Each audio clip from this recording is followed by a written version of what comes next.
Hello everybody on the internet.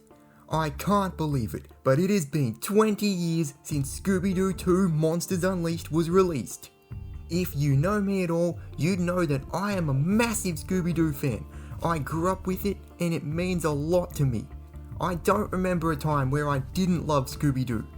For my whole life, I've been obsessed with the cartoons, the games, the animated movies, and the 2 live-action movies. I could never get enough of Mystery Inc.'s adventures. Scooby, Shaggy, Fred, Daphne and Velma are some of my favourite characters. When Scooby-Doo started in 1969, it was ahead of its time, and it is still timeless to this day. Upon being an extremely funny cartoon, Scooby-Doo gives children intelligent entertainment with a spooky thrill. They get to see a mystery be solved. It's not a boys' cartoon or a girls' cartoon, it's for everyone of all ages. That is why I still love it, and Scooby-Doo 2 Monsters Unleashed is one of my favourite movies of all time. Now, I'm going to talk way too long about this masterpiece. In 2002, Scooby-Doo came out, directed by Gosnell and written by James Gunn, and filmed right here on the Gold Coast. This was at a time when there weren't a lot of live-action adaptations of cartoons, nor any good ones. Scooby-Doo broke new ground and was a success. What was great about the cartoon is great about this. Upon being a good adaptation, it was a genuinely great movie that had a compelling story of the gang breaking up and then being reunited.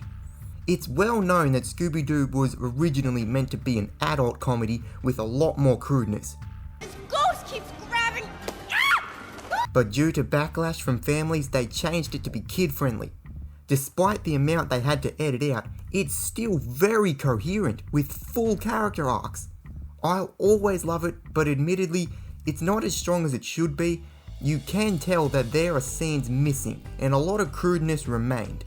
Then, in 2004, Scooby-Doo 2 Monsters Unleashed came out. Gosnell and James Gunn returned and delivered a sequel superior in every single way. Because they went in the right direction from the start, this movie is so much stronger and more coherent than the first one. I am not kidding when I say that Monsters Unleashed is one of my favourite movies of all time. I have watched it a billion times, more times than any other movie. But, do I still laugh out loud start to finish? Yes. Do I still get hyped during scenes? Yes. I remember it so vividly. From the epic opening scene to the end, I remember every beat, sound effect, most lines, and David Newman's amazing, distinct score. That goes to show how effective of a directing and writing pair Raja and James were. But the most perfect thing about these movies is the cast. Freddie Prinze Jr. is Fred Jones. Sarah Michelle Gellar is Daphne Blake. Linda Cardellini is Velma Dinkley. Matthew Lillard is Shaggy Rogers. And Neil Fanning, an unknown Aussie actor, is Scooby-Doo. Words can't describe how perfect these actors are. They truly embodied these classic characters and were dedicated. They did most of their own stunts. I think this is the second most amazing cast of all time, behind the Avengers. I have to mention another great character too, the Mystery Machine. This live-action Mystery Machine is perfect. I like it more than the cartoon version. Ever since I was a kid, I've always recognized the greatness in these characters. What James did so well was giving the gang the depth that they deserve. He really understands Scooby-Doo.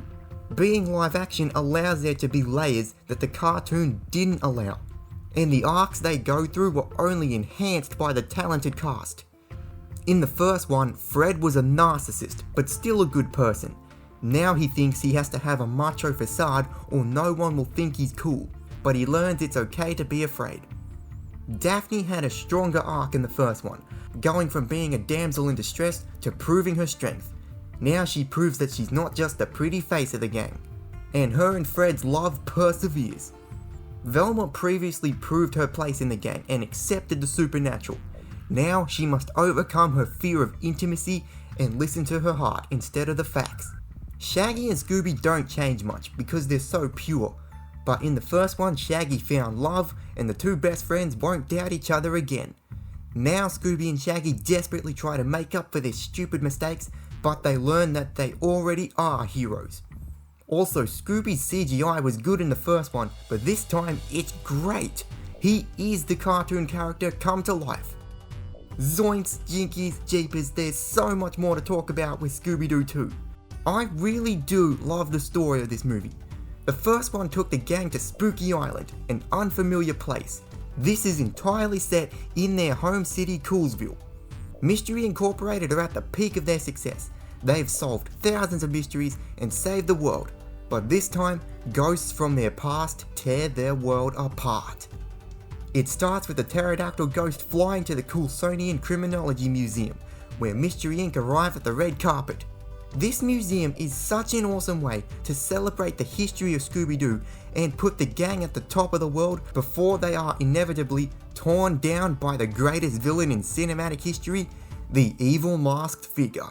Mystery Incorporated! The movie wastes no time getting right into the action of the mystery. I love the build-up and tone of the museum sequence. After this, Mystery Inc. start investigating at their headquarters. And I can't emphasize enough how cool Mystery Inc.'s headquarters is. We don't see a lot of it, but it's a full-on Tony Stark mansion.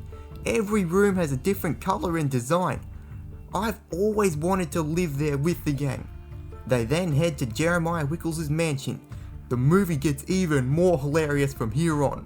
How come we can't ever investigate like a KFC or something? I could go on forever about the humour. Alas, what are these strange markings? The Black Knight knocking Fred out? Velma spending ages doing evaluations just to kick the Black Knight in the nuts? Her face? Also Neil Fanning's cameo? Shaggy and Scooby drinking potions? And let's not forget, I think Coolsville sucks. through the physical humour and the use of sound effects, Raja Gosnell proved he's a master of making live-action cartoons. And even though they went in a family-friendly direction, James Gunn still found ways to insert some crudeness. Oh, hey, what's your junk? Sorry. Oh, crap. And some things that only adults will understand. There are actually a couple of things that I still don't understand. The object of a healthy relationship is to never let the other person know they're there. Now I have to mention the sets of this movie. They look so good, so distinct. The production designers painted shadows onto the sets like the old cartoon. Then comes the Black Knight ghost fight. It's surprising how great the action is in these movies, especially 2. I firmly believe this is one of the best fight scenes ever. Daphne is a legendary fighter. As the investigation continues, we explore more great locations, the faux ghost and the old Coolsville mining town. Old Man Wickles and Patrick Wisely were effectively set up as the main suspects. And I must say, Seth Green was a great addition to this movie. Not long after this, the gang discovers Monster Hive, and Shaggy and Scooby's attempts to do good only unleashes more monsters. I needed that. I needed that too. You're pushing your luck, Scoob. If Shaggy got any angrier, he would have destroyed the multiverse. Now we see even more classic villains from Scooby-Doo Where Are You brought to life.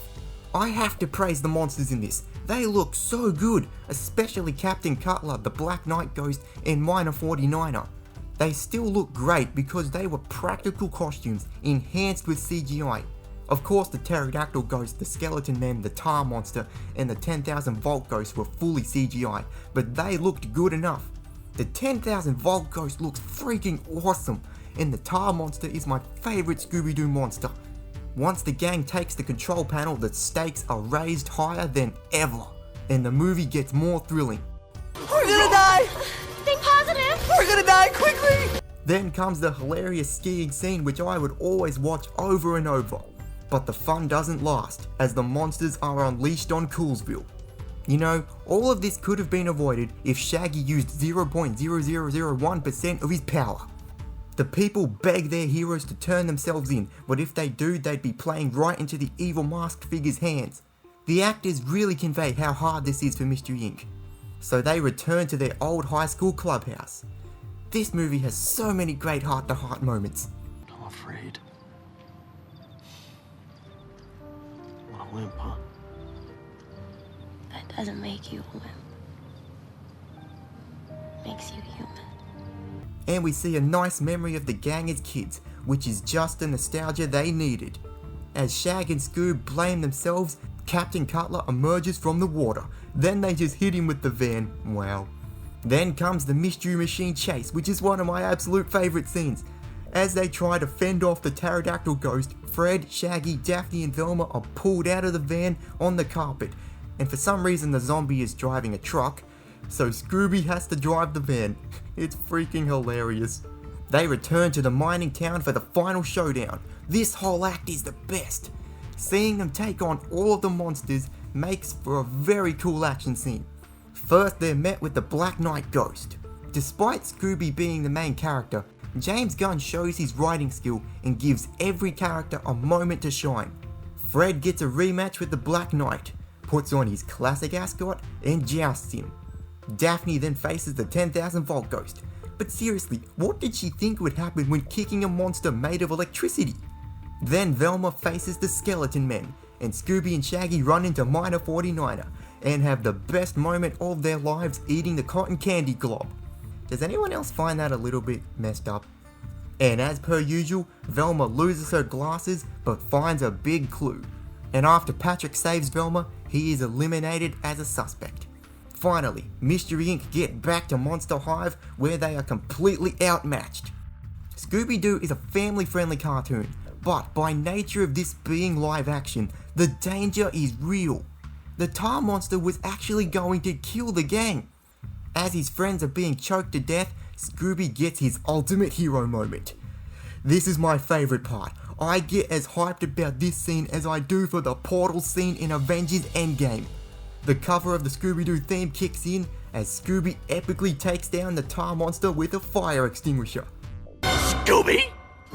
Dooby? Doo! Then he plugs in the control panel and destroys all the monsters, saving his friends and Coolsville. What a hero. And the mystery is never solved until we get a classic unmasking. The evil masked figure is Heather Jasper Howe, aka Jonathan Jacobo, and he would have gotten away with it if it weren't for those meddling kids.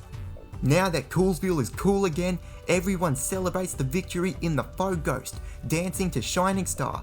Does this remind you of another ending also written by James Gunn? Words can't describe how much I love this ending. It's well known that James Gunn was supposed to direct a Scooby-Doo 3, but 2 didn't do well enough to warrant a third. If that happened, I would have loved it, but it's perfectly fine that it didn't happen, because this is such a happy and rounded out ending. Mystery Inc. saved the day. Velma and Patrick are together, Scooby and Shaggy have a new self-confidence, and Fred and Daphne will be together forever. I will always treasure this amazing movie.